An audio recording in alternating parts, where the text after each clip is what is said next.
Yes सरकार, good morning. Input tax credit, जी हाँ सर, सही सुना है आपने। इनपुट टैक्स क्रेडिट चैप्टर का रिवीजन पर हाँ आपको पता है, इनपुट टैक्स क्रेडिट चैप्टर का नाम लेने से पहले सर आपके और मेरे दिमाग में एक ही बात आती है, क्या आखिर ये 10 का क्रेडिट क्यों मिला। तो सर एक बार हम रिवाइज कर लेते हैं कि 10 का क्रेडिट क्यों मिला, उसके बाद सारे फंडामेंटल लिंक होते जाएंगे कि आखिर ये 10 का क्रेडिट क्यों मिला। क्योंकि टैक्स जो लग रहा है वो पूरे 140 पे लग रहा है, which is the sale price, which includes 100, which is the purchase price, जिसपे हम ऑलरेडी टैक्स पे कर चुके हैं, और वापस से पूरे 140 इंक्लूडिंग 100 पर टैक्स लग रहा है। So to avoid the multiple taxation and cascading effect 10 का क्रेडिट मिला। माहौल सरकार, शुरू करते हैं हम इनपुट टैक्स क्रेडिट के provisions regarding sir the syllabus which is applicable for intermediate students. Sir section number 16 subsection 1 ये कहता है every registered person can claim the input tax credit of GST paid on goods or services or both which are used or intended to be used in the course or furtherance of business subject to certain conditions or restrictions which may be prescribed. Okay sir, second बात, section number 16 subsection 2 ये कहता है हाँ भाई हाँ, credit मिलेगा पर ये चारों कंडीशंस पूरी होगी तो क्रेडिट मिलेगा, नहीं तो क्रेडिट नहीं मिलेगा। क्लियर। फर्स्ट, जिस गुड्स या सर्विस का आप क्रेडिट ले रहे हो उसका टैक्स इनवॉइस या डेबिट नोट या एनी अदर प्रिस्क्राइब डॉक्यूमेंट आपको रिसीव हो जाना चाहिए। अब वो प्रिस्क्राइब डॉक्यूमेंट रूल नंबर 36 में लिखा है, वो डॉक्यूमेंट कौन कौन से है। फर्स्ट है परचेज का जो टैक्स इनवॉइस होता है वो।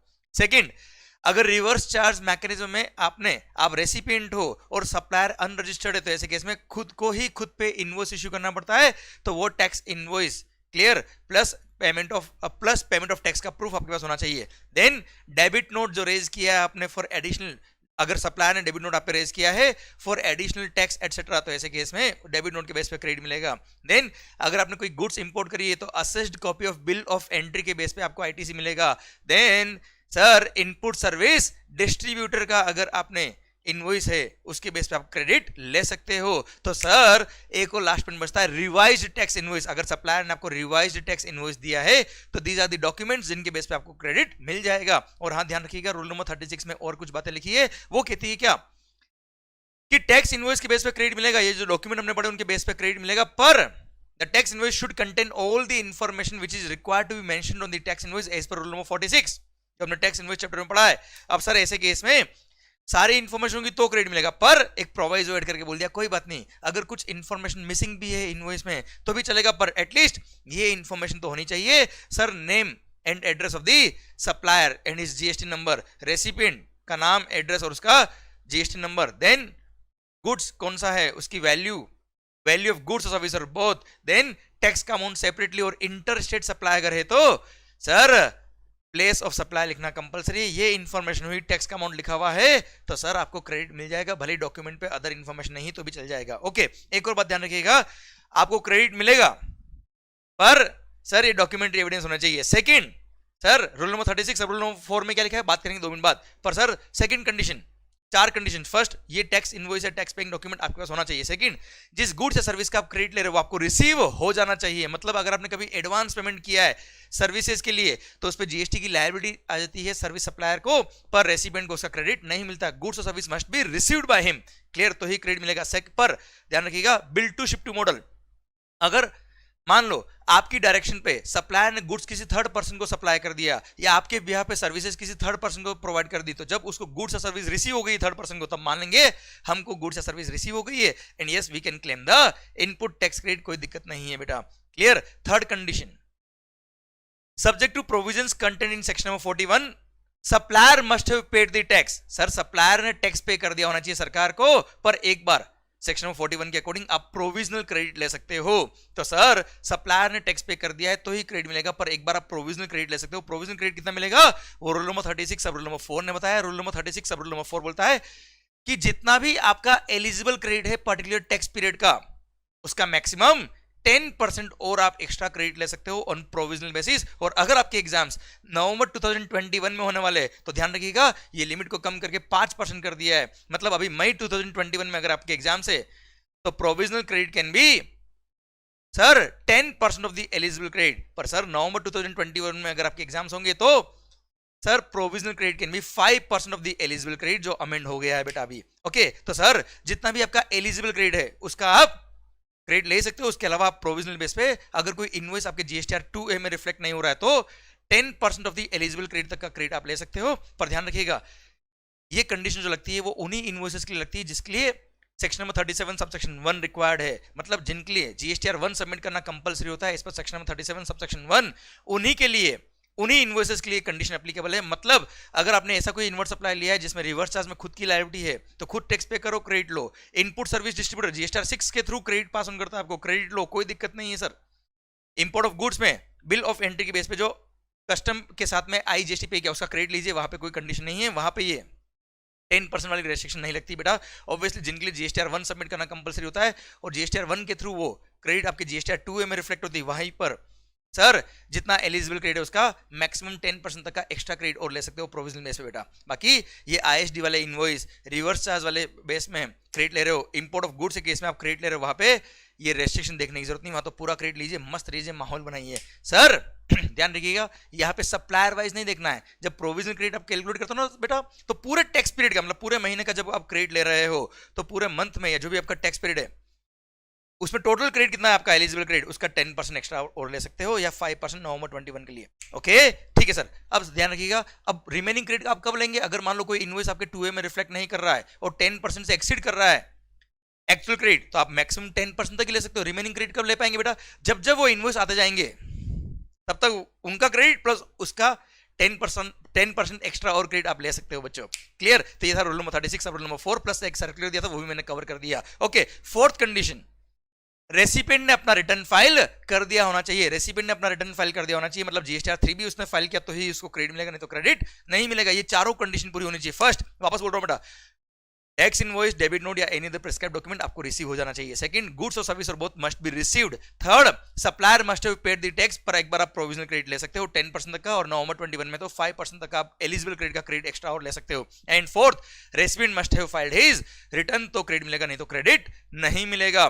Clear sir. अब ध्यान रखना एक प्रोवाइजो दे रखा, वो बोलता है क्या, अगर कभी भी गुड्स लोड्स या इंस्टॉलमेंट में आ रहे हैं, whenever goods are coming in loads और इंस्टॉलमेंट, तो जब लास्ट लोड या लास्ट इंस्टॉलमेंट आपको रिसीव होगी तब क्रेडिट मिलेगा, भले अभी कुछ इंस्टॉलमेंट आ गई उनका क्रेडिट नहीं मिलेगा। Clear. Second proviso to section number 16 subsection 2 ये बोलता है हाँ भाई हाँ ये चारों कंडीशन सेटिस्फाइड, आपने क्रेडिट अवेल कर लिया, but if the recipient fails to make payment to the supplier within 180 days, if the recipient fails to make payment to the supplier within 180 days from the date of issue of invoice, ऐसे case में जितना payment उसने sir recipient को नहीं पे किया है उतना प्रोपोर्शनेट उसका आईटीसी रिवर्स करना पड़ेगा, मतलब उतना अमाउंट आउटपुट टैक्स लायबिलिटी में ऐड करना पड़ेगा जैसे ही 180 डेज एक्सपायर होते हैं। और ध्यान रखना ये आपको क्रेडिट रिवर्स करनी पड़ेगी, आउटपुट टैक्स लायबिलिटी में ऐड करना पड़ेगा, वो भी अलोंग विथ इंटरेस्ट। पर चिंता मत करना, फ्यूचर में अगर रेसिपिएंट सप्लायर को वापस से पेमेंट कर देता है, जो उसने पेमेंट खा गया था उसका, फेल टू मेक पेमेंट, तो ऐसे केस में जब वो जितना पेमेंट करेगा सप्लायर को उतना प्रोपोर्शनेट क्रेडिट वापस से ले सकता है। पर ध्यान रखना जो इंटरेस्ट आपका लग गया उसका कुछ ना हो पाएगा। Clear. You can reclaim the credit irrespective of time limit, मतलब यहां पर जब आप क्रेडिट रीअवेल करते हो वहां पे सेक्शन नंबर 16 सबसेक्शन 4 का टाइम लिमिट अप्लाई नहीं होता है। और हाँ ध्यान रखिएगा ये जो हमने सेकंड प्रोविजो पढ़ा 180 डेज वाला टाइम लिमिट, ये अगर आपने कोई इनवर्ट सप्लाई ऐसा लिया जिसमें रिवर्स चार्ज मैकेनिज्म में रेसिपिएंट लायबल है तो सर यहाँ पे तो आप क्रेडिट लो, भले सप्लायर का पैसा खा जाओ, कोई दिक्कत वाली बात नहीं। यहाँ पे सर ये सेकंड प्रोविजो अप्लाई नहीं होता है। क्लियर। ओके बच्चों। सर ध्यान रखना अगर रेसिपिएंट ने सप्लायर के बिहाफ पर किसी थर्ड पर्सन को कोई पेमेंट कर दिया या कोई एक्सपेंस जो सप्लायर को इनकर करना था वो रेसिपिएंट ने ही डायरेक्टली पे कर दिया थर्ड पर्सन को, तो ऐसे कैसे माना जाएगा कि उतना कंसिडरेशन रेसिपिएंट ने सप्लायर को पे किया है, क्योंकि उसके बिहाफ पे थर्ड पर्सन को पे किया मतलब उसी को पे किया एक तरह से। क्लियर। ओके सरकार, ये था section number 16 subsection 2। Section number 16 subsection 3 बोलता है अगर आपने कोई कैपिटल गुड्स परचेज किया है, कोई प्लांट एंड मशीनरी परचेज किया है, तो उसका जो जीएसटी पोर्शन है उस जीएसटी पोर्शन का अगर आपने इनकम टैक्स में डेप्रिसिएशन क्लेम कर लिया तो अब इधर क्रेडिट क्लेम मत करना रहे, दोनों तरफ फायदा नहीं देंगे। हाँ जैसे 10 लाख की मशीन है, 1,80,000 जीएसटी है, आपने 10 लाख का डेप्रिसिएशन लिया, 1,80,000 का डेप्रिसिएशन नहीं लिया तो 1,80,000 का आप क्रेडिट ले सकते हो, मतलब वो जीएसटी वाले पोर्शन का या तो क्रेडिट ले लो या फिर डेप्रिसिएशन ले लो, दोनों तरफ मजे मत ले लेना। सेक्शन नंबर 16 सबसेक्शन 4 बोलता है time limit to claim the input tax credit. अगर कोई इनवॉइस जिसका आपको क्रेडिट लेना है वो आप क्रेडिट नहीं लिया, भूल गए, रह गया, तो कब तक आप उसका मैक्सिमम टाइम तक क्रेडिट ले सकते हो? उसके लिए बोला हुआ है कि सर एनी इनवॉइस या any debit note relating to that invoice, sir उसका क्रेडिट कब तक ले पाएंगे आप? जिस फाइनेंशियल ईयर में वो इनवॉइस इश्यू हुआ था या invoice relating to debit note issue हुआ था, वो फाइनेंशियल खत्म जब होगा उसके बाद सितंबर मंथ की रिटर्न फाइल करने की ड्यू डेट या actual filing of annual return whichever is earlier is the last date, जब तक आप उस इनवॉइस का या डेबिट नोट रिलेटिंग टू उस इनवॉइस का क्रेडिट ले पाएंगे। क्लियर? डिपेंड करता है किस पर?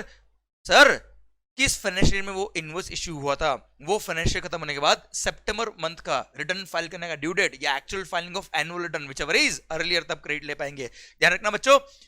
अब जो बात कर रहा हूं नवंबर 2021 वालों के लिए बात कर रहा हूं। नवंबर 2021 वालों के लिए यहाँ पे एक छोटा सा अमेंडमेंट हुआ है, शानदार पॉइंट ऐड हुआ है। और यहां पर सर यहां पे एक दिया है इनवॉइस रिलेटिंग टू सच, ये वर्ड्स डिलीट कर दिए बेटा। क्लियर? वैसे मैं अमेंडमेंट लेक्चर में सारे पॉइंट कवर करने वाला हूं, पर फिर भी invoice relating to such debit note, ये पॉइंट डिलीट कर दिया। इसका मतलब क्या बच्चों? सर मतलब अब डेबिट नोट कौन से इनवॉइस से रिलेटेड था, अब उससे कंसर्न नहीं है। मतलब सर जैसे इनवॉइस इश्यू हुआ था 2020-21 में और उसका डेबिट नोट रेज हुआ था 2021-22 में, तो सर नवंबर 2021 या उसके आगे वाले एग्जाम्स के लिए वो डेबिट नोट के बेस पे जो क्रेडिट लेना होता है उसका टाइम लिमिट 2021-22 फाइनेंशियल जब खत्म होगा उसके बाद सितंबर मंथ की रिटर्न फाइल करने की ड्यू डेट या actual filing of annual return whichever is earlier देखा जाएगा। पर यही आपके एग्जाम्स अगर मई 2021 में है तो ऐसे केस में उस डेबिट नोट का ओरिजिनल इनवॉइस कब इश्यू हुआ था, उस इनवॉइस का जो जिस फाइनेंशियल में वो इनवॉइस इश्यू हुआ था उसका फाइनेंशियल खत्म होने के बाद जो सितंबर मंथ का रिटर्न फाइल करने की ड्यू डेट रहती है वो या actual filing of annual return whichever is earlier, वही ड्यू डेट होता है। मतलब डेबिट नोट किस फाइनेंशियल में इशू हुआ उससे कंसर्न नहीं होता था, पहले ऐसा होता था बेटा। क्लियर? ये सेक्शन नंबर 16 सब सेक्शन 4 खत्म होता है। अब इसी के साथ सेक्शन नंबर 16 खत्म की सर क्रेडिट कब ले सकते हो आप। क्लियर? क्या क्या कंडीशंस थी। ओके, अब हम आ रहे हैं section number 17 sub section 5 block credit. Not with standing anything containing section number 16(1) और सेक्शन नंबर 18 सबसेक्शन 1, मतलब आपके बिजनेस के लिए कोई गुड्स या सर्विस काम आ रही है हमें पता है, पर फॉलोइंग के केस में no input tax credit shall be allowed in respect of following.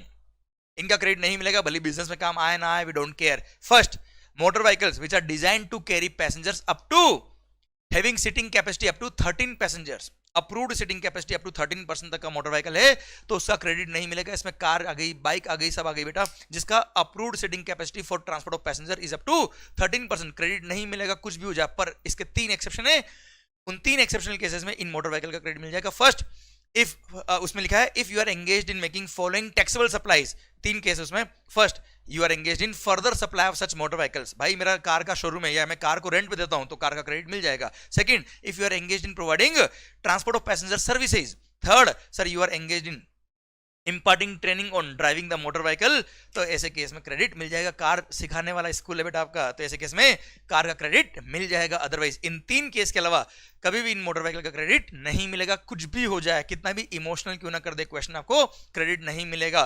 पर motor vehicle more than 13 passenger वाली कैपेसिटी का व्हीकल है, बिजनेस के लिए काम आ रहा है, क्रेडिट मिल जाएगा, कोई रेस्ट्रिक्शन नहीं है। अगर आपने कोई व्हीकल खरीदा है जो गुड्स कैरेज है बेटा, लोडिंग व्हीकल खरीदा है तो क्रेडिट मिलेगा। जैसे ट्रक परचेज किया, लोडिंग वैन परचेज किया, क्रेडिट मिलेगा, वहां कोई मना नहीं किया है। केवल motor vehicle design to transport passenger up to 13 passengers capacity उसके लिए बना किया है। Okay sir, section number 17 sub section 5 ये क्लोज नंबर ए था, क्लोज नंबर डबल ए कहता है क्या? सेम पॉइंट वेसल और एयरक्राफ्ट के लिए। अच्छा, वेसल और एयरक्राफ्ट का भी क्रेडिट कभी नहीं मिलेगा एक्सेप्ट इन 4 केसेस में। First, further supply of vessel या एयरक्राफ्ट का आपका काम है। सर मतलब भाई आप वेसल बेचते हो, वेसल रेंट पे देते हो, एयरक्राफ्ट बेचते हो, खरीदते हो और रेंट पे देते हो, तो ऐसे केस में तो यहां पे बोला है वेसल और एयरक्राफ्ट का क्रेडिट कभी नहीं मिलेगा except first case, if you are engaged in making following taxable supplies. First, further supply of such motor vehicle, such vessel और aircraft. Second, providing transport of passenger services. Third, imparting training on flying the aircraft. और fourth, imparting training on navigating the vessel, तो credit मिल जाएगा। Plus vessel और aircraft का credit मिल जाएगा if those are being used in transportation of the goods, तो credit मिल जाएगा, कोई दिक्कत वाली बात नहीं है। Section number 17 subsection 5 clause number A भी ये कहता है बच्चों, ये जो मोटर व्हीकल, वेसल, एयरक्राफ्ट जिसकी हमने बात करी जिनका क्रेडिट नहीं मिलता है उन मोटर व्हीकल वेसल या एयरक्राफ्ट का आपने सर्विसिंग रिपेयर मेंटेनेंस कराया या उनका जनरल इंश्योरेंस सर्विसेज ली आपने उनकी, क्लियर, तो सर उनका भी क्रेडिट नहीं मिलेगा, क्योंकि जिस व्हीकल का ही क्रेडिट नहीं मिलता है, जिस वेसल का ही क्रेडिट नहीं मिलता, तो उसके पार्ट्स कंपोनेंट्स, उसके repair renovation, repairs maintenance services, general insurance services, इनका भी क्रेडिट नहीं मिलेगा। पर अगर मोटर व्हीकल वेसल एयरक्राफ्ट का क्रेडिट मिलता है आपको, तो इनके repair maintenance general insurance service का भी क्रेडिट मिल जाएगा, कोई दिक्कत नहीं है। प्लस प्लस ध्यान रखिएगा, इसके दो एक्सेप्शन है, दो एक्सेप्शन है, मतलब नॉर्मली वेसल एयरक्राफ्ट व्हीकल इनका सर्विसिंग रिपेयर मेंटेनेंस और जनरल इंश्योरेंस सर्विस का क्रेडिट नहीं मिलता है, पर इन दो लोगों को क्रेडिट मिल जाएगा। फर्स्ट, अगर आप एक इंश्योरेंस कंपनी हो, यू आर एन इंश्योरर, और आपने किसी व्हीकल का, वेसल या एयरक्राफ्ट का इंश्योरेंस किया हुआ है या री इंश्योरेंस किया हुआ है,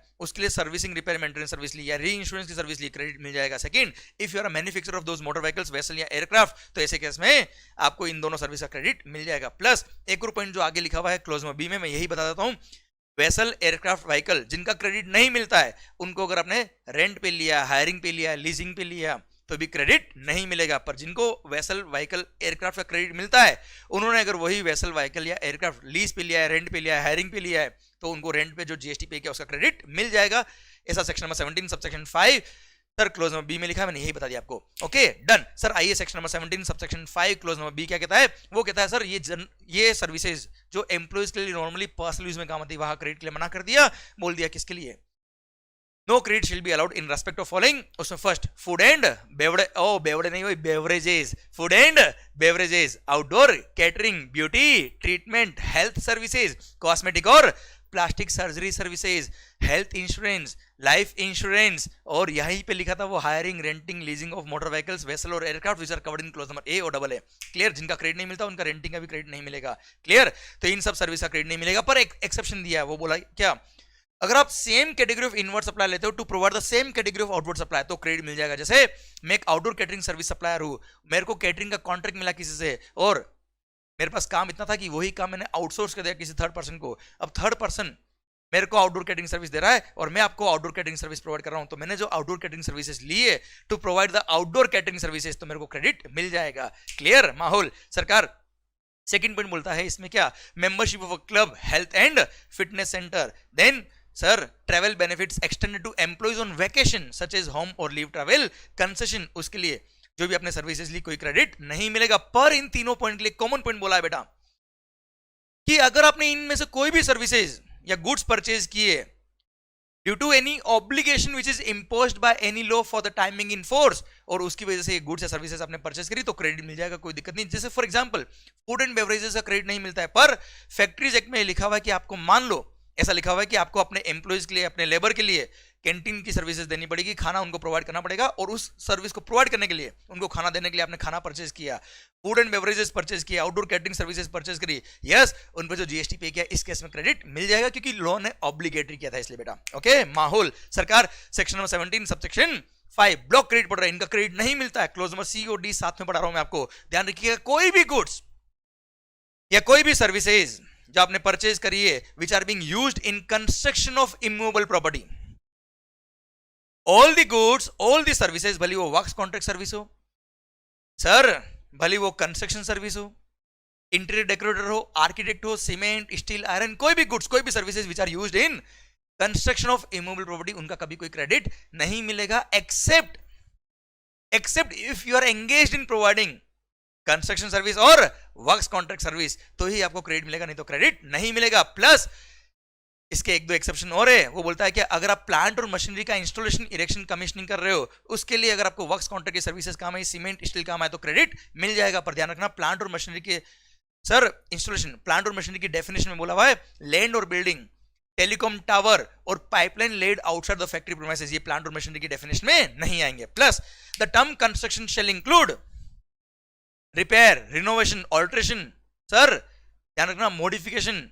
ये सारी चीजें कंस्ट्रक्शन के स्कोप में आएगी। मतलब अगर आप किसी बिल्डिंग का रिपेयरिंग कर रहे हो, रिनोवेशन कर रहे हो, एडिशंस कर रहे हो, ऑल्ट्रेशन कर रहे हो, तो ये सब भी कंस्ट्रक्शन की डेफिनेशन में आएगी। और कंस्ट्रक्शन ऑफ इमूवेबल प्रॉपर्टी में जो भी गुड्स और सर्विस काम आ रहा है उसका क्रेडिट नहीं मिलता है। पर यहाँ पे एक कंडीशन है, sir the term construction shall include reconstruction, renovation, repair, maintenance और alteration etcetera to the extent of their capitalization in the books of account. मतलब अगर आपने रिपेयर इनोवेशन कराया है जो कैपिटलाइज हो रहा है बुक्स ऑफ अकाउंट्स में, तो ऐसे केस में उसमें सीमेंट स्टील कोई भी सर्विस का हमारी क्रेडिट नहीं मिलेगा। पर रिपेयर इनोवेशन कराया बिल्डिंग का आपने, वो रेवेन्यू नेचर का खर्चा था, मतलब वो प्रॉफिट एंड लॉस अकाउंट में आपने डेबिट किया, तो उस एक्सपेंस पे जो जीएसटी पे किया उसका क्रेडिट मिल जाएगा।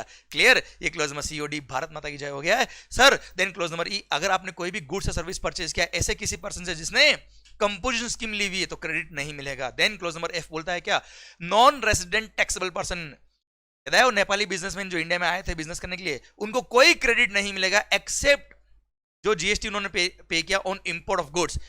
इंपोर्ट ऑफ गुड्स पे कस्टम के साथ में जो उन्होंने आईजीएसटी पे किया होगा उसका क्रेडिट मिल जाएगा, वरना कोई क्रेडिट नहीं मिलेगा एनआरटीपी को। देन सर कोई भी गुड्स और service which are used for personal consumption, sir आपकी ग्रोसरी की दुकान है, कुछ सामान घर लेके खाने के लिए बेटा, तो उसका क्रेडिट नहीं मिलेगा। Then sir section number 17 subsection 5 clause number H, बहुत ही शानदार, गुड्स लॉस्ट, डेस्ट्रॉयड और स्टोलन और रिटर्न ऑफ और disposed of by way of gift और फ्री सैंपल, इनका कोई क्रेडिट नहीं मिलेगा। फैक्ट्री में आग लगी, जो भी इनपुट कैपिटल गुड्स जल गए, क्रेडिट भी जला दो उसका बेटा, क्रेडिट रिवर्स करो, नहीं मिलेगा credit. Clear? Then last point, any tax which is paid in pursuance of section number 74, 129 और 130, फ्रॉड वगैरह किया आपने और डिपार्टमेंट ने पकड़ लिया, क्योंकि कानून के हाथ लंबे होते हैं, स्पाइडरमैन आया और आपको पकड़ लिया, और ऐसे केस में अब आपने उस फ्रॉड को पकड़ में आया, इसकी वजह से सप्लायर ने टैक्स पे किया और आपको डेबिट नोट रेज कर दिया उसने टैक्स के क्रेडिट टैक्स का, तो उसके बेस पे आपको कोई क्रेडिट नहीं मिलेगा। ये सेक्शन नंबर 17 सबसेक्शन 5 भारत माता की जय पूरा खत्म होता है। अब आइए बात करते हैं, हम एक सर्कुलर दिया था सर, अगर आपने by one get one free का ऑफर दिया तो nothing is free. Okay sir, उसमें क्या किया है, by one shirt get one shirt free, तो ऐसे केस में कुछ भी फ्री नहीं है। क्या आप उस शोरूम वाले को बोल सकते हो मेरे को बाय वन नहीं करना, वो गेट वन फ्री वाला वो दे दे, ऐसा हो सकता है क्या? नहीं। तो ऐसे केस में कुछ भी फ्री नहीं है, बस वो क्या कर रहे हैं, दो शर्ट को सिंगल प्राइस में बेच रहे हैं एक तरह से, तो ऐसे केस में वहां जीएसटी लगता है, सप्लाई के स्कोप में आता है, ये फ्री सैंपल नहीं है भैया, तो उन दो शर्ट के परचेज पे जो जीएसटी पे किया होगा उसका क्रेडिट मिलेगा, कोई रिवर्स करने की जरूरत नहीं है। सेकंड, अगर आपने कस्टमर को सर बल्क में डिस्काउंट दिया, बल्क में गुड्स बेचा करा है, उसने वॉल्यूम में काम किया और आपने as per terms of contract या एग्रीमेंट आपने पोस्ट सप्लाई उसको डिस्काउंट दिया है, तो आप उन इनवॉइसेस को लिंक करके एक क्रेडिट नोट इश्यू कर सकते हो और क्रेडिट नोट के बेस पे आपकी लायबिलिटी कम हो जाएगी। बस कंडीशन क्या है सर, रेसिपिएंट को भी उतना प्रोपोर्शनेट आईटीसी रिवर्स करना पड़ेगा। अच्छा, एक और होता है सेकेंडरी डिस्काउंट। भाई आपने एडोक बेस पे कोई डिस्काउंट दिया है, मतलब ऐसे ही मन कर गया, सेल हो गई गुड्स और साल भर में उसने बहुत अच्छा टारगेट अचीव किया, कोई टर्म्स ऑफ कंडीशन में ऐसा नहीं लिखा हुआ था सर, तो आपने एडोक डिस्काउंट अगर दिया है, सेकेंडरी डिस्काउंट दिया है उसको, या पेमेंट जब करने आया था उसको 2% डिस्काउंट एक्स्ट्रा दे दिया आपने जो एज पर टर्म्स नहीं था, तो ऐसे केस में उसके लिए फाइनेंशियल क्रेडिट नोट इश्यू कर सकते हो, जीएसटी वाला क्रेडिट नोट इश्यू नहीं होगा, और ऐसे केस में जीएसटी लायबिलिटी आपकी कम नहीं होगी, पूरी वैल्यू पे जीएसटी लगेगा भैया इसके केस में। Okay clear? अच्छा, at the time of sale itself आपने ऑन द स्पॉट जब टैक्स इनवॉइस इशू करते तभी डिस्काउंट दे दिया, तो वो वैल्यू से कम हो जाएगा, रिमेनिंग अमाउंट पे टैक्स लगेगा बेटा। ओके सर, ये वैल्यूएशन और आईटीसी दोनों का मिक्स एक सर्कुलर था, खत्म। आइए सरकार, फिर हम बात करते हैं, हमने एक टॉपिक पढ़ा था कि सर आईटीसी रिवर्स करना और आउटपुट टैक्स लायबिलिटी में ऐड करना बात एक ही होती है, और हमने बात करी थी कि जिंदगी में कभी भी आईटीसी रिवर्सल की बात आ जाए तो उसको आउटपुट टैक्स लायबिलिटी में ऐड कर देना और उसके बाद जो ट्रीटमेंट होना है वो अपना हो जाएगा बेटा, हाँ है ना। तो आईटीसी रिवर्स करना और आउटपुट टैक्स लायबिलिटी में ऐड करना एक ही बात होती है। ओके, सेक्शन नंबर 18 सबसेक्शन 6 में पहले पढ़ा रहा हूं, मैंने जिस सीक्वेंस में लेक्चर में पढ़ाया उसी सीक्वेंस में बात करूं, और आपको सबको भी जो भी, अच्छा ये लेक्चर सबके लिए रिलेवेंट है, भले उन्होंने मेरे से लेक्चर पढ़े ना पढ़े कोई फर्क नहीं पड़ता, आप अच्छे से सुनिए, आपका रिविजन बहुत अच्छा होगा। एंड ध्यान रखिएगा ये रिविजन लेक्चर है, बहुत फास्ट होंगे ऑब्वियसली, पर आपका कंसंट्रेशन अगर इधर रहा तो माहौल बनता जाएगा और 10 का क्रेडिट आपको भी मिलता जाएगा। सुनिएगा ध्यान से, सेक्शन नंबर 18 सबसेक्शन 6 से बोलता है, अगर आपने कोई कैपिटल गुड्स या प्लांट और मशीनरी परचेज किया था और उसको कुछ टाइम बाद आपने बेच दिया, अब परचेज करने पे आपने जो जीएसटी पे किया उसका क्रेडिट लिया था, तो ऐसे केस में अब क्या करना पड़ेगा, तो सर जितना क्रेडिट लिया था माइनस करिए 5% पर क्वार्टर या part of the quarter from the date of issue of invoice till the date जब आप बेचते हो तब। क्लियर? जो अमाउंट आएगा आईटीसी 5% पर क्वार्टर या part of the quarter less करने के बाद जो अमाउंट आएगा वो अमाउंट या actual tax payable on transaction value of capital goods sold whichever is higher, इतना आपको जीएसटी पे करना पड़ेगा at the time of sale of those capital goods, भले उन कैपिटल गुड्स को आप विदाउट यूज बेचे या यूज करने के बाद बेचे, भले ही यूज करने के बाद एज अ वर्किंग कंडीशन में चाहिए या एज अ वेस्ट और स्क्रैप बेचे, कोई फर्क नहीं पड़ता, जितना कैपिटल गुड्स पे क्रेडिट लिया था माइनस 5% पर क्वार्टर या पार्ट ऑफ द क्वार्टर करने के बाद जो अमाउंट बचता है वो, या tax payable on transaction value of capital goods sold whichever is higher, इतना पे करना पड़ेगा। क्लियर? प्लस एक एक्सेप्शन है, सर ध्यान रखिएगा, refractory bricks, moulds, dies, jigs और फिक्सचर्स, ये अगर आपने एज अ स्क्रैप बेचा है, तो ऐसे केस में डायरेक्टली इसका ट्रांजेक्शन वैल्यू पे जो जीएसटी बनता है उतना ही पे करना, या 5% पर क्वार्टर मत लगा देना, क्योंकि 5% पर क्वार्टर का मतलब होता है on an average capital goods की लाइफ गवर्नमेंट ने 5 साल मानी, पर मोल्ड्स, डाइज, जिग्स, फिक्सचर्स और रिफैक्ट्री ब्रिक्स अगर आपने यूज करके एज ए स्क्रैप बेचा है तो भैया इनकी लाइफ ऑन एन एवरेज 5 साल नहीं होती है, इसलिए गवर्नमेंट ने बोल दिया एज ए स्क्रैप अगर आपने इनको बेचा है तो डायरेक्ट ट्रांजेक्शन वैल्यू पे जो जीएसटी बनता है उतना पे करो, मस्त रहो, वरना लॉस हो जाएगा बहुत ज्यादा एसएससी को। ओके सर, अब बात करते हैं सेक्शन नंबर 18 के अदर प्रोविजंस की। मैंने 17 के बाकी प्रोविजंस अभी बाद में पढ़ाऊंगा, अभी सुनिए बात को ध्यान से। सेक्शन नंबर 18, सर अगर आपके कोई गुड्स या सर्विसेज एग्जिम्ड थे, फिर टैक्सेबल हो गए, टैक्सेबल थे एग्जिम्ड हो गए, तो क्रेडिट का क्या करना है, सुनना पूरी चेन को। अगर आपके आउटपुट गुड्स या आउटपुट सर्विस एग्जिम्ड थे तो जो भी गुड्स या जो भी सर्विस आप परचेज करोगे कोई क्रेडिट नहीं मिलेगा। सर पर आपकी गुड्स या सर्विसेज पे मान लो एक दिन एग्जिम्पशन विड्रॉ हो गया, तो जिस दिन एग्जिम्पशन विड्रॉ हो गया उसके बाद जो गुड्स या सर्विस बेचोगे उस पर टैक्स लगेगा, तो ऑब्वियसली उस दिन जितना भी इनपुट स्टॉक में था उसका भी क्रेडिट मिलेगा, जो कैपिटल गुड्स स्टॉक में था उसका भी क्रेडिट मिलेगा, जो ऑलरेडी परचेज की हुई इनपुट सर्विस है उसका कुछ भी नहीं होगा। पर इनपुट और कैपिटल गुड्स के लिए कुछ कंडीशन है, वो ये बोला हुआ है। पहली बात तो ये, इनपुट और कैपिटल गुड्स जिसका भी आप क्रेडिट ले रहे हो उसका परचेज इनवॉइस लास्ट 1 साल के अंदर अंदर का होना चाहिए, 1 साल से पुराना बिल है तो क्रेडिट नहीं मिलेगा उस इनपुट या कैपिटल गुड्स का। सेकंड बात, इनपुट्स भले रॉ मटेरियल कंडीशन में हो, डब्ल्यूआईपी कंडीशन में हो या फिनिश गुड्स कंडीशन में हो, जितना भी इनपुट आपके पास स्टॉक में पड़ा है जो लास्ट 1 साल में परचेज किया सबका क्रेडिट लो, मस्त रहो। कैपिटल गुड्स के केस में लास्ट 1 साल में जो परचेज किया उन्हीं कैपिटल गुड्स का क्रेडिट मिलेगा, पर ध्यान रखिएगा सर 5% पर क्वार्टर, क्वार्टर मतलब बेवड़ो सर 5% पर क्वार्टर या part of the quarter less कर देना, रिमेनिंग अमाउंट ऑफ क्रेडिट आप कैपिटल गुड्स का ले सकते हो। ध्यान रखना क्वार्टर का मतलब पूरे जीएसटी एक्ट के अंदर जनवरी, फरवरी, मार्च, अप्रैल, मई, जून and July, August, September and October, नवंबर, दिसंबर, यही क्वार्टर होंगे बेटा हमेशा। Okay done. सर अब आपके गुड्स या सर्विस टैक्सेबल है, आप जो भी परचेज करोगे नया सबका क्रेडिट मिलेगा, पर एक दिन वापस से आपके जो टैक्सेबल गुड्स या सर्विस थे वो वापस क्या हो गए, एग्जेम्प्ट। तो जितना भी इनपुट स्टॉक में है, क्योंकि आज के बाद जो गुड्स बेचोगे उस पर जीएसटी नहीं पे करना है, पर जितना भी इनपुट आपने परचेज किया हुआ है, कैपिटल गुड्स परचेज किया हुआ, उन सबका आप क्रेडिट ले चुके हो। अब क्या करने का, सेम वे जितना भी इनपुट स्टॉक में है, डब्ल्यूआईपी फॉर्म में हो, रॉ मटेरियल कंडीशन में हो या फिनिश गुड्स कंडीशन में, उन सबका क्रेडिट रिवर्स। सेकंड, जितना भी कैपिटल गुड्स आपके स्टॉक में पड़ा है उन पे जितना भी आपने आईटीसी लिया था उसको डिवाइड करना 60 मंथ से, मल्टीप्लाई करना remaining useful life of the capital goods in complete month.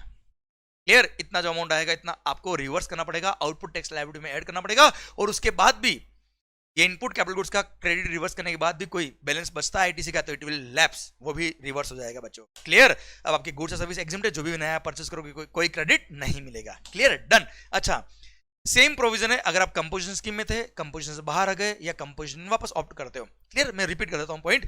If any SSC has opted for composition scheme, भले गुड्स का स्कीम हो या सर्विसेज वाला कंपोजिशन स्कीम हो, उसको कोई क्रेडिट नहीं मिलता है, तो जो भी input service capital goods purchase किया उस टाइम पे उसने कोई क्रेडिट नहीं मिलेगा। पर एक दिन बच्चा अचानक बड़ा हो गया, मान लो वो कंपोजिशन स्कीम से बाहर चला गया, तो ऐसे केस में सर अब वो रेगुलर टैक्स पे करेगा। तो ऐसे केस में जितना भी इनपुट स्टॉक में है, जितना भी कैपिटल गुड्स स्टॉक में है, उनका क्रेडिट मिल जाएगा। बस इनके परचेज इनवॉइस लास्ट 1 साल के होने चाहिए, इनपुट रॉ मटेरियल कंडीशन में हो, डब्ल्यूआईपी कंडीशन में हो या फिनिश गुड्स कंडीशन में हो, क्रेडिट मिल जाएगा। कैपिटल गुड्स के केस में जो भी आपने जीएसटी पे किया था परचेज ऑफ कैपिटल गुड्स पे -5% पर क्वार्टर या पार्ट ऑफ द क्वार्टर, इतना क्रेडिट आपको मिल जाएगा। इनपुट सर्विस ऑलरेडी परचेज कर चुके हो उसका आप कुछ ना हो पाएगा। अब आप नॉर्मल स्कीम में हो, रेगुलर स्कीम में हो, नॉर्मल टैक्स पेयर हो, जो भी परचेज करोगे सारा क्रेडिट मिलेगा। पर अचानक मान लो नेक्स्ट ईयर से 1 अप्रैल से वापस से कंपोजिशन स्कीम में आ गए, तो ऐसे केस में जितना भी इनपुट स्टॉक में है क्रेडिट रिवर्स, जितना भी कैपिटल गुड्स स्टॉक में है उसका जो जीएसटी आपने पे किया था परचेज ऑफ कैपिटल गुड्स पे divide by 60 month into remaining useful life in complete month.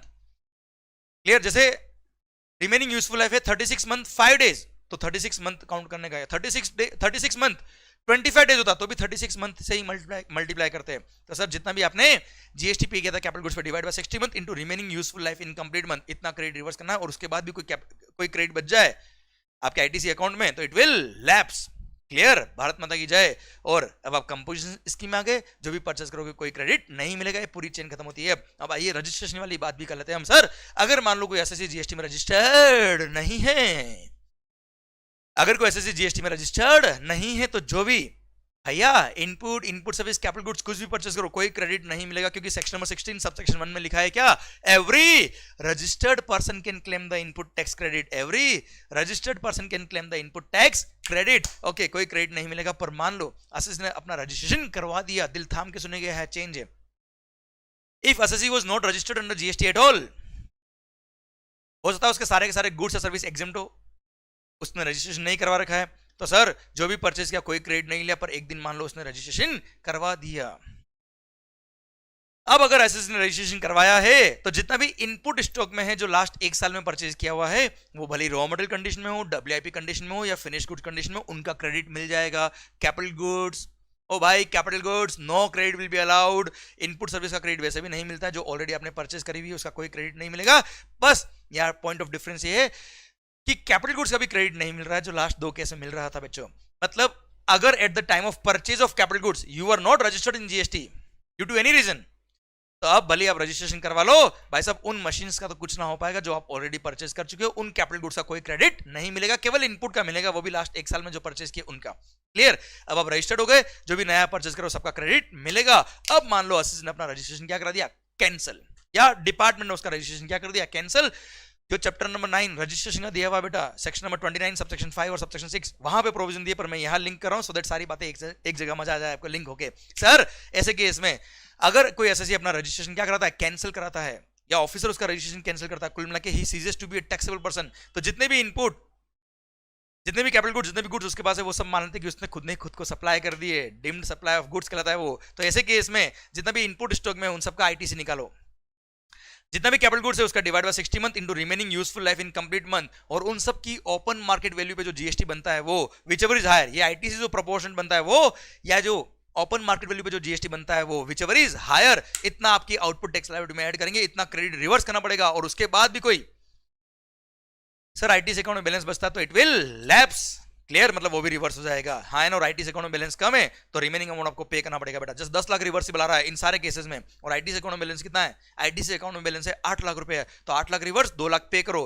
Clear? मान लो सेकंड केस, अगर आईटीसी अकाउंट में बैलेंस है 13 लाख रुपया और आईटीसी रिवर्सिबल इन सब कैलकुलेशन आ रहा है 10 लाख रुपए, तो 10 लाख रिवर्स करो, 3 लाख भी रिवर्स कर दो, लैप्स हो जाएगा बेटा। भारत माता की जय। ओके सर, ये रजिस्ट्रेशन वाला पॉइंट भी खत्म होता है। अब बस एक दो बातें और है। रजिस्ट्रेशन के केस में जब आप रजिस्ट्रेशन करवाते हो तो इनपुट का क्रेडिट मिलता है बेटा, पर लास्ट एक साल में जो परचेज किया उनका मिलता है। पर सर किस दिन के इनपुट का क्रेडिट मिलेगा, किस दिन का स्टॉक देखेंगे हम? जैसे 14 फेब को you become liable to register, 14 Feb को you become liable to register. 14 Feb तो आपको याद होगा ना बेटा, है जिंदगी चल रही है।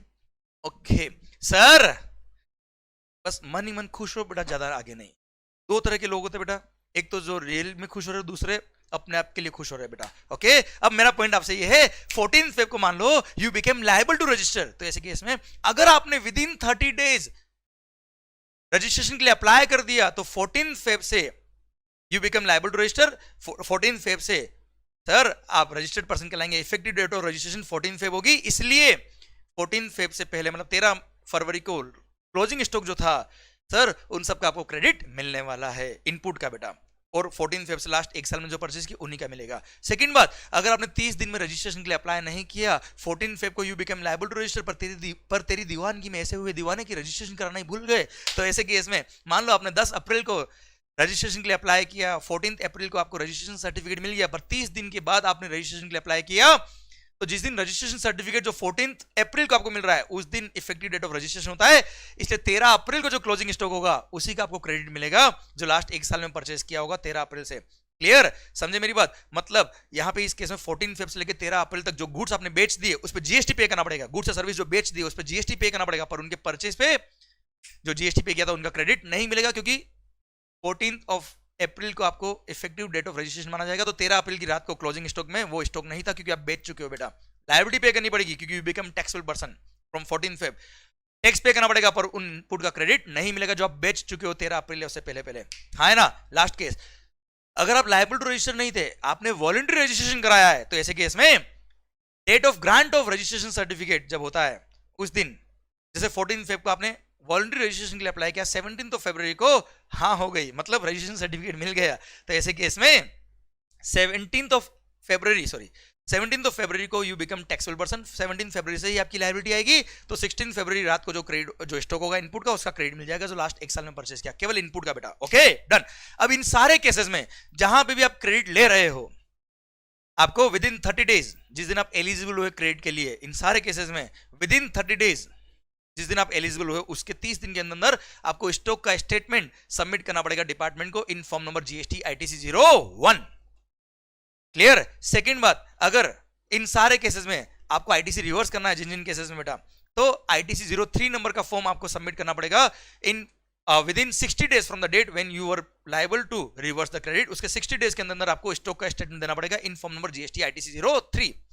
अच्छा, जब आप आईटीसी अवेल कर रहे हो, आईटीसी 01 नंबर का फॉर्म आप फिल कर रहे हो, तो ऐसे केस में अगर आईटीसी जो अवेल कर रहे हो उसका अमाउंट अगर 2 लाख एक्सीड करता है, तो वहां पे एक प्रैक्टिसिंग चार्टर्ड अकाउंटेंट या कॉस्ट अकाउंटेंट का सर्टिफिकेट भी आपको देना पड़ेगा along with the stock statement कि भाई यहाँ पे जो क्रेडिट लिया वो सब कुछ सही है। ओके। सेकंड बात, जब आप आईटीसी रिवर्स करते हो, आईटीसी 03 नंबर का फॉर्म आपको फिल करना पड़ेगा और उस टाइम जितना भी इनपुट स्टॉक में है उन सबका क्रेडिट वगैरह आप रिवर्स करेंगे। और अगर किसी इनपुट का परचेज इनवॉइस आपके पास नहीं है, तो करंट प्रिवेलिंग मार्केट प्राइस जो उसकी होगी इनपुट की, उस पे जो आज की तारीख से जीएसटी बनता है उतना आपको जीएसटी रिवर्स करना पड़ेगा, प्लस सीए या कॉस्ट अकाउंटेंट का सर्टिफिकेट भी देना पड़ेगा कि ये जो मार्केट प्राइस ने ली है करंट प्रिवेलिंग मार्केट प्राइस है सही है।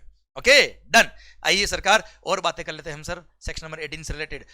सर कभी भी ध्यान रखिएगा, ट्रांसफर ऑफ बिजनेस होता है, अमलगमेशन, मर्जर, डीमर्जर हुआ है, चेंज ऑफ ओनरशिप हुआ है, तो सर ट्रांसफरी जो होता है उसको नया रजिस्ट्रेशन के लिए अप्लाई करना पड़ेगा। ट्रांसफर अपना रजिस्ट्रेशन सरेंडर करेगा अगर उसका कोई बिजनेस और नहीं। क्लियर। तो ऐसे केस में अगर ट्रांसफर के पास एक्सेस आईटीसी पड़ा है तो क्या वो आईटीसी अपना पास ऑन कर सकता है? जी हाँ कर सकता है। यहाँ पे form number GST ITC 02 form fill करके ट्रांसफर, जिसने बिजनेस ट्रांसफर किया है वो अपना लॉगिन करेगा जीएसटी पोर्टल पे, लॉगिन करके जो आईटीसी पास ऑन करना है वो पास ऑन करेगा, उसमें रीजन लिखेगा, रीजन ऑफ अमलगमेशन, मर्जर, जो भी ट्रांसफर ऑफ बिजनेस है लिखेगा, और साथ में प्रैक्टिसिंग सीए या कॉस्ट अकाउंटेंट का सर्टिफिकेट भी अटैच करेगा कि साहब उसमें वो सर्टिफिकेट सर्टिफाई करेगा सीए या कॉस्ट अकाउंटेंट की यहाँ पे केवल आईटीसी पास ऑन नहीं हो रहा है, यहाँ पर सारी लायबिलिटीज भी पास ऑन हो रही है बच्चों। क्लियर। असेट के साथ में लायबिलिटीज भी पास ऑन हो रही है, आईटीसी भी पास ऑन हो रहा है, कोई दिक्कत नहीं है। तो ऐसे केस में आईटीसी पास ऑन होगा और रेसिपिएंट जिसको ट्रांसफर किया है credit, transfer of the business, वो क्या करेगा, अपने लॉगिन आईडी पासवर्ड से जीएसटी पोर्टल पे लॉगिन करके उस क्रेडिट को एक्सेप्ट कर लेगा, तो सारा क्रेडिट उधर पास ऑन हो जाएगा। Clear sir. अब इसमें एक बात आ रही है, अगर कभी डीमर्जर हुआ तो सर ऐसे केस में जैसे मान लो ए बी लिमिटेड थी, अब ए लिमिटेड अलग बन गई, बी लिमिटेड अलग बन गई, तो ऐसे केस में क्रेडिट जो एबी के पास था वो कितना किसको मिलेगा, तो यहां बोल दिया है value of assets eight the time of demerger. Sir A limited और बी लिमिटेड के पास कितने वैल्यू ऑफ असेट्स थे, टोटल वैल्यू ऑफ असेट देखना है, भले उन असेट्स पर, असेट के परचेज करने पे आपने आईटीसी लिया नहीं लिया उससे कंसर्न नहीं, अकाउंटिंग टर्म्स में जो वैल्यू ऑफ असेट्स है उन वैल्यू ऑफ असेट्स के रेशियो में ए बी लिमिटेड का जो क्रेडिट था वो ए लिमिटेड और बी लिमिटेड दोनों को पास ऑन हो जाएगा, और सर ऐसे केस में क्रेडिट दोनों ले पाएंगे बच्चों। हाँ है ना, प्रोसीजर वही है क्रेडिट ट्रांसफर करने का, ठीक है, आईटीसी 02 के फॉर्म से। ओके। अब एक और, ये था रूल नंबर 41, एक और रूल नंबर 41 ए भी है। अगर मान लो मेरा महाराष्ट्र में मुंबई में एक ब्रांच है, I am registered in GST, मेरा एक और ब्रांच है, एक और प्लेस ऑफ बिजनेस है जो मेरा एडिशनल प्लेस ऑफ बिजनेस है पुणे में, पर उसके लिए मैंने अलग रजिस्ट्रेशन नहीं ले रखा है।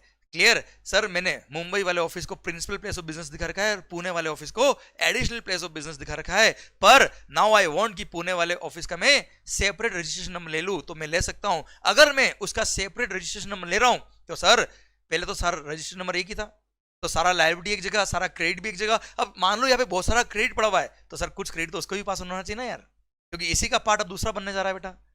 तो ऐसे केस में फॉर्म नंबर आईटीसी 02A के फॉर्म से आप क्रेडिट पास ऑन कर सकते हो उस यूनिट के ऊपर। यहां पर क्रेडिट अगेन जो पास ऑन होगी किस रेशियो में होगी बेटा, value of assets held by both the units at the time of new registration, तो उस रेशियो में इसका क्रेडिट उसको थोड़ा बहुत पास ऑन हो जाएगा फॉर्म नंबर आईटीसी 02A के थ्रू। यहां से मैं ट्रांसफर करूंगा, वहां से वो एक्सेप्ट करेगा, क्रेडिट उस तरह pass on. Clear. PAN number तो सेम ही बेटा दोनों के वैसे भी। Clear done. ये खत्म होता है पूरा section number 18 and related all rules. माहौल जबरदस्त शानदार। आइए सर सेक्शन नंबर 17 की तरफ बढ़ते हैं। रूल नंबर 42, रूल नंबर 43 माहौल करेंगे। सर ध्यान रखिए, अगर मेरे more than one output goods या आउटपुट सर्विसेज है, देखो ध्यान से सुनना, मेरा आउटपुट गुड्स हो या आउटपुट सर्विस हो, provisions are always same. Sir ITC की बात कर रहा हूं मैं आपसे, सुनना बात को ध्यान से। अगर मेरे आउटपुट गुड्स या आउटपुट सर्विस सारे के सारे टैक्सेबल है तो मेरे को सारा का सारा क्रेडिट मिलेगा, कोई लोड नहीं है। सारे के सारे गुड्स और सर्विस, सारे के सारे सर्विस एग्जेम्प्ट है तो क्रेडिट की बात आती नहीं है। But if some of the output goods और some of the output services are exempt and some are taxable, तो ऐसे केस में कितना क्रेडिट मिलेगा कितना नहीं मिलेगा उसके बारे में बात कर रहे हैं बेटा। उसके लिए रूल नंबर 42 और रूल नंबर 43 दिए हुए। Rule number 42 is for input and input service, rule number 43 is for capital goods. सुनिए ध्यान से, इनपुट और इनपुट सर्विस के लिए क्या कहा है। रूल नंबर 42 कहता है इनपुट और इनपुट सर्विस, फॉर एग्जांपल हम बात करें, मान लो जनवरी मंथ की, जनवरी मंथ की हम बात कर रहे हैं। जनवरी मंथ में आपने बहुत सारे इनपुट परचेज किए, बहुत सारी इनपुट सर्विस परचेज किया, इन सब पे जो जीएसटी पे किया वो था ₹70 lakhs। क्लियर? अब sir total tax paid on all the input and all the input services is ₹70 lakh during the month of January. अब मान लो इनमें से कुछ input service exclusively non business के लिए काम आया, हटाओ। कुछ input service exclusively exempt supply में काम आया, हटाओ। कुछ input service section number 17 subsection 5 में कवर द ब्लॉक क्रेडिट में, हटाओ। कुछ input service exclusively taxable supply में काम आ रहे हैं, ले लो क्रेडिट। अच्छा, कुछ input service zero rated supply में काम आ रहे हैं, जो एक्सपोर्ट या एसजेड यूनिट को सप्लाई किया वो भी, भले एग्जाम गुड्स हो एग्जाम सर्विसेज हो, उस पर टैक्स पे करो मत करो, पर आईटीसी मिलता है, इसलिए उसको टैक्सेबल टर्नओवर के हिसाब से मानते हैं। तो सर जो भी input service zero rated supply में काम आया, सारा क्रेडिट ले लो। अब जो बच गया वो क्या है? कॉमन क्रेडिट बेटा। अब ये वो क्रेडिट है जिसको हम आइडेंटिफाई नहीं कर पा रहे कि साहब ये टैक्सेबल में काम आया कि एग्जाम में काम आया। अब तेरा क्या होगा कालिया? तो उसके लिए बोला है चिंता ना करे, रूल नंबर 42 बोलता है कोई बात नहीं। ऐसे केस में जो कॉमन क्रेडिट था उसको बोलिए C1। क्लियर? अब जनवरी मंथ का जो टर्नओवर है उस टर्नओवर के रेशियो में इसको डिवाइड करके रिवर्स कर दो बच्चों। तो सर बोला है क्या, एक काम करो, exam turnover divide by total turnover multiply by वो C1 जो कॉमन क्रेडिट था, ये जो अमाउंट आएगा इतना क्या करना पड़ेगा? रिवर्स। इसको बोलते हैं D1। ये सिनोनिम्स आप याद नहीं करोगे, C1 C2 D1 D2 चलेगा सर। क्लियर? तो वो हो गया एग्जाम टर्नओवर को एट्रीब्यूट करता हुआ क्रेडिट जो कॉमन क्रेडिट था बेटा। क्लियर? वो हो जाएगा रिवर्स। सेकंड, अगर कुछ इनपुट या इनपुट सर्विस कॉमनली बिजनेस के लिए भी काम आते हैं और कॉमनली नॉन बिजनेस के लिए भी अगर काम आते हैं, तो ऐसे केस में जो C1 था कॉमन क्रेडिट उसका 5% आप रिवर्स कर दीजिएगा, जिसको D2 बोलते हैं। क्लियर? ये ध्यान रखना, ये अगर कॉमन बिजनेस और कॉमन नॉन बिजनेस के लिए कोई इनपुट सर्विस काम आता है तो 5% एक एडोक बेस पे गवर्नमेंट ने दे रखा है, अदरवाइज हर केस में 5% रिवर्स करने की जरूरत नहीं है। ओके सरकार, अब सर जो रिमेनिंग क्रेडिट बच गया, जैसे मान लो कॉमन क्रेडिट था 50 लाख रुपया, उसमें से एग्जाम के लिए जो रिवर्स किया, जो exam turnover divide by total turnover multiply by C1 था वो था 20 लाख रुपए, और 5% ऑफ C1 सर 50 लाख का 5% 2.5 लाख रुपया। हाँ है ना बच्चों? तो सर 20 लाख और 2.5 लाख 22,50,000, ये रिवर्स करो, रिमेनिंग कितना बचा? 27,50,000। ये नेट आपके पास रह गया credit out of the common credit. और जो input service exclusively taxable goods और टैक्सेबल सर्विस में काम आया था या जीरो रेटेड सप्लाई में काम आया था, उसका तो क्रेडिट आपने लिया ही लिया, और 2750 भी आपका पास क्रेडिट रह गया नेट बेटा। हाँ है ना बच्चों? This is how rule number 42 has to be followed. Plus ऐसा कैलकुलेशन आप हर महीने करेंगे, पर देयर इज ए पॉसिबिलिटी कि जिस मंथ में आपने बहुत सारे इनपुट सर्विस परचेज किए उस महीने में जानबूझ के आपने एग्जाम टर्नओवर कम किया, सो दैट आपको आईटीसी रिवर्सल कम हो, क्योंकि उसी महीने का टर्नओवर हम ले रहे हैं। इसलिए सरकार ने बोला चिंता मत कर मंगल, हमको पता है तुम कैसे कैसे लोग हो, कैसे कैसे दिमाग लगाते हो, तो हमने भी दिमाग लगा रखा है और बोला कि सर ये कैलकुलेशन जो आपने किया है E/F exam turnover divide by total turnover multiply by common credit, ये कैलकुलेशन आपको पूरे साल का एक साथ एनुअल टर्नओवर लेके 12 महीने का एक साथ वापस कैलकुलेशन करना पड़ेगा। मतलब पूरे फाइनेंशियल ईयर में जितने भी आपका कॉमन क्रेडिट था एक साथ ले लो, multiply by annual turnover of exempt turnover exempt supply divide by total turnover annual, इससे जो अमाउंट आएगा वो देखिए कितना रिवर्सिबल बनता है। ये जो कैलकुलेशन हमने हर महीने करी है, इसको वापस से पूरे साल के फिगर के साथ करके देखिए, देखो कितना रिवर्सिबल बनता है और कितना आपने हर महीने मिला के रिवर्स किया है। क्लियर? जो भी प्लस माइनस होगा दैट विल बी एडजस्टेड। और अगर ये एडजस्टमेंट करना है, ये एडजस्टमेंट जो करना है आपको, ये फाइनेंशियल खत्म होने के बाद सितंबर मंथ की रिटर्न फाइल करने की ड्यू डेट या उससे पहले पहले करना पड़ेगा। प्लस एक बात और ध्यान रखिएगा बेटा, अगर मान लो आपने एक्सेस रिवर्स कर दिया था हर महीने की कैलकुलेशन के हिसाब से और एनुअल टर्नओवर के हिसाब से रिवर्सिबल कम बनता है, तो ऐसे केस में जितना एक्सेस रिवर्स किया उसका आप क्रेडिट वापस ले लीजिए, हमें कोई दिक्कत नहीं, पर सितंबर मंथ की रिटर्न फाइल करने की ड्यू डेट से पहले। सेकंड, अगर आपने कम रिवर्स किया था एज पर मंथली कैलकुलेशन और एनुअल टर्नओवर के हिसाब से ज्यादा रिवर्सिबल बनता है, तो जितना रिवर्सिबल बनता है उतना आपको रिवर्स करना पड़ेगा, लायबिलिटी में ऐड करना पड़ेगा, वो भी अलॉन्ग विद इंटरेस्ट। इंटरेस्ट कितना बेटा? 18% पर एनम। कब से? फाइनेंशियल खत्म होने के बाद। जो 1 अप्रैल आया था बेटा, वो 1 अप्रैल से लेके जब आप ये डिफरेंस अमाउंट पे करते हो तब तक आपको 18% पर एनम इंटरेस्ट पे करना पड़ेगा। Okay done. ये था रूल नंबर 42। प्लस यहाँ पे कुछ कॉमन बातें हैं रूल नंबर 42 और 43 के लिए। अब रूल नंबर 43 पहले बोल देता हूँ, फिर दोनों की कॉमन बात। चलो 42 और 43 में जो कॉमन बातें यही बोल देता हूँ। सर ये एग्जाम टर्नओवर और टोटल टर्नओवर जो आप देख रहे हो बेटा, ये कैलकुलेट करते वक्त ध्यान रखिएगा, VAT excise state VAT CST central excise state excise, ये अगर किसी गुड्स पे लगता है तो उसको टर्नओवर में इंक्लूड नहीं करना for the purpose of rule number 42 और 43। अदरवाइज ये सारे टैक्सेस वैल्यू का पार्ट तो बनते बेटा, आपने पढ़ा है वैल्यूएशन। ओके सेकंड, सेकंड बात, सर ये दो टर्नओवर एग्जेम्प्ट है, पर एग्जाम में इंक्लूड मत करना। फर्स्ट, अगर आपने किसी को लोन दिया है, एडवांस दिया है, डिपॉजिट दिया है, उसके लिए आपको इंटरेस्ट या डिस्काउंट अर्न हुआ है, तो वो इंटरेस्ट और डिस्काउंट एग्जाम सर्विस है, पर उसको एग्जाम टर्नओवर में इंक्लूड नहीं करेंगे, पर ध्यान रखना उसको टोटल टर्नओवर में ऐड करेंगे।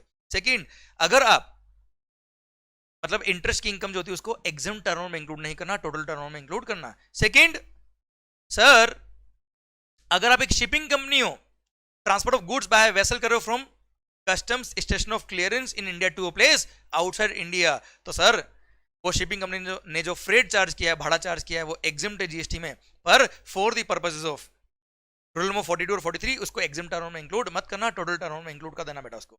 क्लियर? वो ई अपॉन एफ करते ना बेटा, exempt turnover divide by total turnover, उसमें इन दोनों को एग्जिम में इंक्लूड नहीं करेंगे पर टोटल में इंक्लूड करेंगे। क्लियर? आइए और बात कर लेते हैं तीन ट्रांजेक्शन के बारे में, और बात कहिए तीन ट्रांजेक्शन को for the purpose of rule number 42 और 43 एग्जिम टर्नओवर में इंक्लूड करना है। फर्स्ट, अगर आपने कोई लैंड और बिल्डिंग बेची है तो सेल ऑफ लैंड और building is neither supply of goods not supply of service, पर for the purpose of 42 and 43 आपको एग्जिम टर्नओवर में इंक्लूड करना है। और for the purpose of 42 rule number 42 and 43 value क्या लेंगे बेटा, जिस वैल्यू पे आपने स्टैम्प ड्यूटी पे करी है that value will be taken for the purpose of calculation of EXIM turnover and total turnover. ये एग्जिम में और टोटल में दोनों में इंक्लूड होंगे बेटा।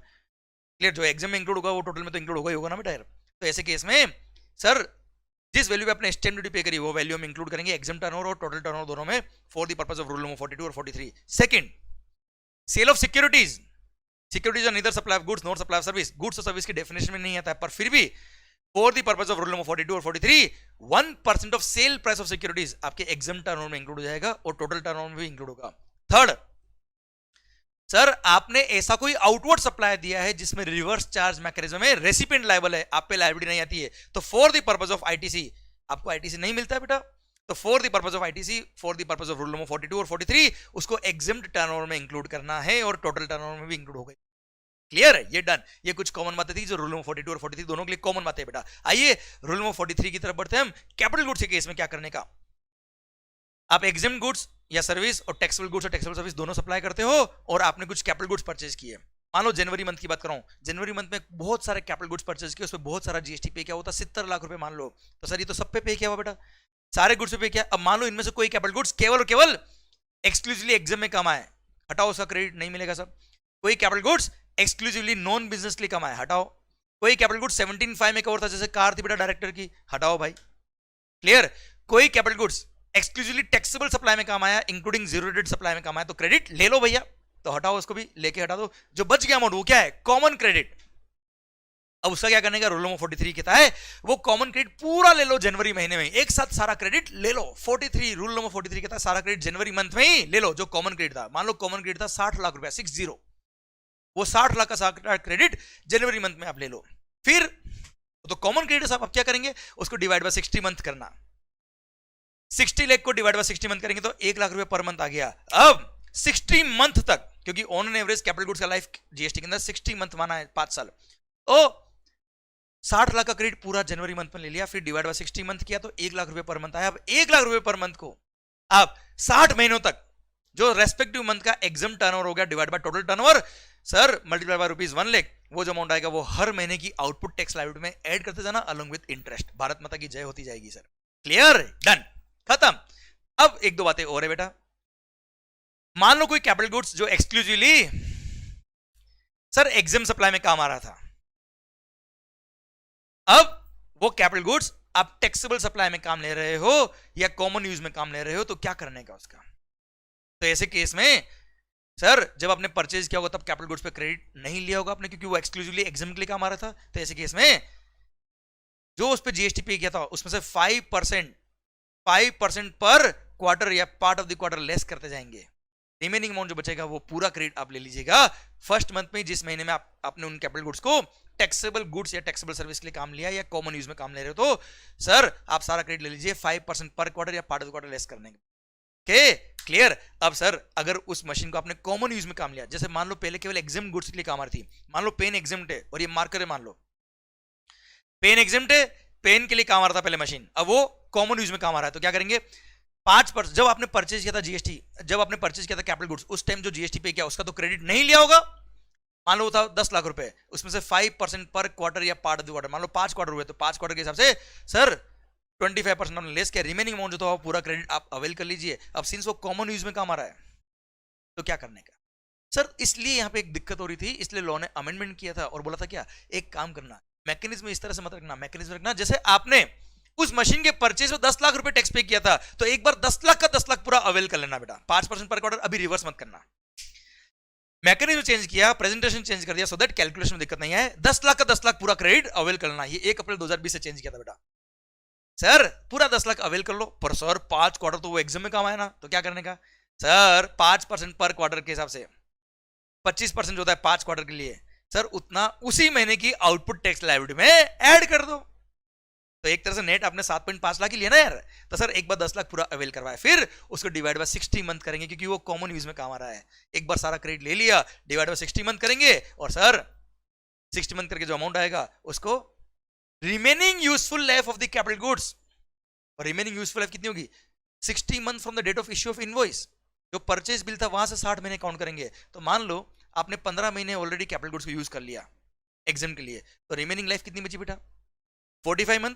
तो सर 45 मंथ तक जो क्रेडिट आ रहा है 10 लाख डिवाइड बाय 60 मंथ करके, उसको multiply by exam turnover divide by total turnover, remaining life of the capital goods out of दो 60 मंथ। क्लियर, रिवर्स करते जाएंगे बच्चों, हाँ है ना, दिस इज द मैकेनिज्म। अब सर मान लो कोई कैपिटल गुड्स पहले केवल और केवल टैक्स का हमारा था, आपने ऑलरेडी क्रेडिट ले लिया होगा बेटा उसका, हाँ है ना बच्चों, मान लो 6 लाख रुपए क्रेडिट था उसका, अब वो कॉमन यूज में काम आ रहा है टैक्सेबल और एग्जाम दोनों के लिए, तो क्या करने का कुछ नहीं, वो 6 लाख को पूरा पूरा कॉमन ग्रेड में यूज कर लो, कॉमन ग्रेड में ऐड कर दो बेटा। क्लियर, अब कॉमन ग्रेड में ऐड करने के बाद डिवाइड बाय 60 मंथ करेंगे और रिमेनिंग यूजफुल लाइफ जो बची होगी, मान लो 10 महीने आपने यूज किया केवल और केवल टैक्सेबल के लिए, तो रिमेनिंग यूजफुल लाइफ कितनी बेटा 50 महीने, तो रिमेनिंग 50 मंथ के लिए आप exam turnover divide by total turnover multiply by वो डिवाइड बाय 60 मंथ करने के बाद जो क्रेडिट आया है 6 लाख डिवाइड बाय 60 मंथ आता है मान लो सर 10,000 रुपए, तो 10,000 into 10,000 into exam turnover divide by total turnover, 60 month तक आप रिवर्सल करते जाएंगे बच्चों, हाँ है ना बच्चों, क्लियर डन। और सर क्रेडिट तो आप वैसे भी ले चुके हो कैपिटल गुड्स से, जब आपने कैपिटल गुड्स परचेज किया तभी, क्योंकि कैपिटल गुड्स केवल और केवल टैक्सेबल का हमारा था बच्चों। क्लियर डन सरकार, ये रूल नंबर 43 पूरा खत्म होता है। अब भारत माता की जय। अब एक रूल नंबर 38 और दिया हुआ sir, banking company financial institution including NBFC के लिए, वहां बोल दिया कि सर इनको जो ये जो लोन एडवांसेस देते हैं उस पर जो इंटरेस्ट अर्न होता है वो एग्जाम सर्विस है, पर इनके लिए एग्जाम में मानेंगे, बाकी के लिए एग्जाम टर्नओवर नहीं मानते बेटा। क्लियर, तो इनका लोन एडवांसेस वगैरह जो देते हैं लोग, उस पर जो इंटरेस्ट अर्न होता है वो तो एग्जाम सर्विस है, processing fees, documentation charges, banking के अदर चार्जेस, वो सब टैक्सेबल सर्विस होती है। तो sir banking company financial institution including NBFC को एक ऑप्शन दिया, या तो तुम रूल नंबर 42 या 43 ऑप्ट करो, या फिर रूल नंबर 38 में बोला हुआ है एक काम करो, सारा क्रेडिट एक बार ले लो, जितना भी इनपुट सर्विस कैपिटल गुड्स हर महीने जो परचेज करो हर महीने पूरा क्रेडिट लो और उसका 50% हर महीने आउटपुट टैक्स लायबिलिटी में ऐड करते जाओ। क्लियर, पर एक दो बातें हैं यहाँ पे ध्यान रखिएगा। फर्स्ट, जैसे आपने जनवरी महीने की बात करी बैंकिंग कंपनीज के लिए 10 लाख का टोटल टैक्स था, उसमें से कुछ इनपुट सर्विस, कुछ कैपिटल गुड्स केवल और केवल एक्सक्लूसिवली नॉन बिजनेस के लिए काम आ रहे थे, हटाओ भाई।